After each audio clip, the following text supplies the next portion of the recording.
మనసాం నమజ్జన ఫలప్రదాం సౌందర్యసార సర్వస్వాం శ్రీ గౌరీం ప్రణమామ్యహం నటరాజరాజ గౌరీ శంకర భగవానికి పరమ పావనమైన మన భారతదేశంలో ఆయా దేవతల యొక్క అనుగ్రహాన్ని పొందాలి అని అంటే ఒక్కొక్క రకమైనటువంటి ప్రక్రియా విధానాలు ఉన్నాయి. మహాదేవుడైనటువంటి కైలాసాధీశుడైన శంకరుణ్ణి మనం వశపరుచుకోవాలి అంటే ఇంతకన్నా మించినటువంటి సులభ తరుణోపాయం ఇంకొకటి లేదు.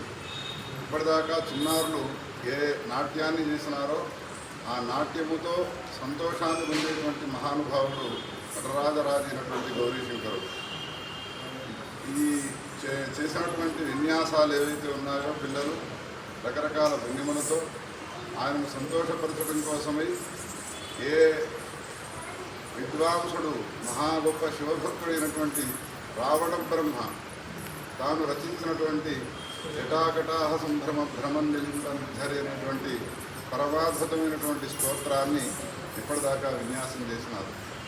ఒక విశేషం ఏమిటి అంటే మొన్న ఆచార్యుల వారు వచ్చి మా పిల్లలంతా కూడా గౌరీశంకరుని సన్నిధానంలో నాట్యం చేసి ప్రవేశించబోతున్నారు అనే విషయాన్ని చెప్పగానే ఈ రోజును మీరంతా కూడా వచ్చి సేవ చేయండి అని అన్నాను. ఈరోజు జగద్గురువులు శ్రీ భారతీ తీర్థ మహాస్వామి వారి కరకమల సంజాతులైనటువంటి విశ్వేశ్వర భారతీ మహాస్వామి వారి యొక్క జన్మదినోత్సవం అయ్యున్నది. 32వ జన్మదినోత్సవాన్ని పురస్కరించుకొని భారతదేశంలో అనేక ప్రాంతాల్లో అనేక మంది అనేక సేవలు చేస్తూ ఉండగా మా ఆచార్యుల వారి యొక్క సాన్నిధ్యంతో చిన్నపిల్లలందరి సహాయంతో ఈనాడు జగద్గురువులు శ్రీ విశ్వేశ్వర భారతీ స్వామి వారికి ఈ నాట్య నీరాజనాన్ని సమర్పించుకోవడం జరుగుతున్నది. ఈ నాట్యాన్ని చేసిన తర్వాత ప్రభు అయినటువంటి మహాదేవుడు ప్రసన్నుడు కాలేదు రావణ బ్రహ్మ. చివరికి మీరు ఘట్టంలో చూసినారు, పిల్లలంతా కూడా కింద పడిపోయినాడు, నాట్యం చేసి చేసి అలసిపోయినాడు. ఈ సందర్భంలో ఒక మాటను చెప్పాలి. ఏమిటి అంటే చిన్నపిల్లలు చాక్లెట్ తినకూడదు అని మనం అంటాం, కానీ చాక్లెట్ తినాలి అని వాళ్ళు కోరుతారు.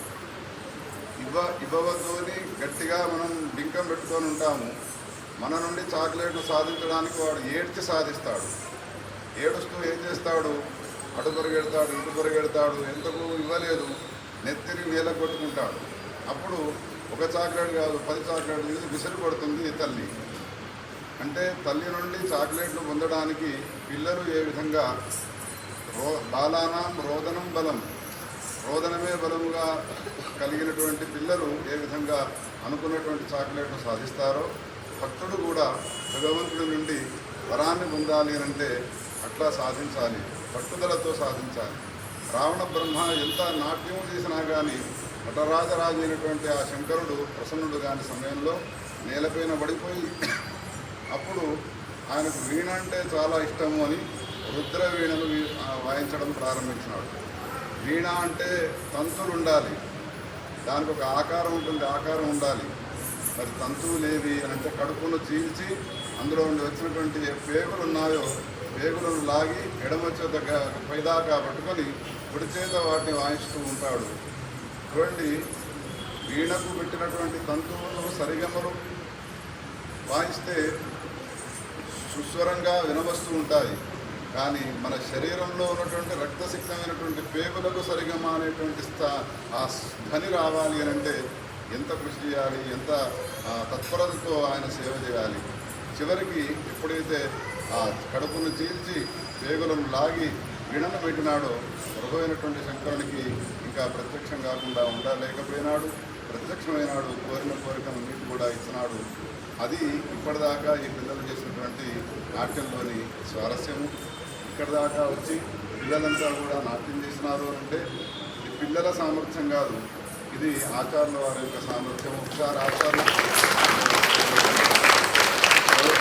ఆలయంలో ఎంతమంది ఈ చిన్నారులను తీసుకొచ్చి నాట్యం చేయించి ఈ సేవను సమర్పించినారో, జగద్గురువుల సేవలో మీరంతా కూడా పాల్గొన్నారో, వీళ్లకు ఎటువంటి ఖ్యాతి రావాలి అంటే భారతదేశమే కాదు ప్రపంచ దేశాలే వీళ్ళను పొగిడి కరతాళ ధ్వనులతో ముంచెత్తేటువంటి దివ్యమైనటువంటి నాట్యాన్ని వీక్షిస్తున్నారంతా కూడా పొందులుగాక అని ఆశీర్వదిస్తున్నాను.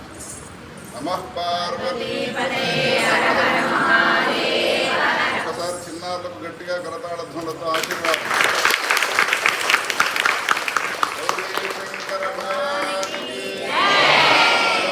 విశ్వపాలిని మాతా జగద్గురు శంకరాచార్య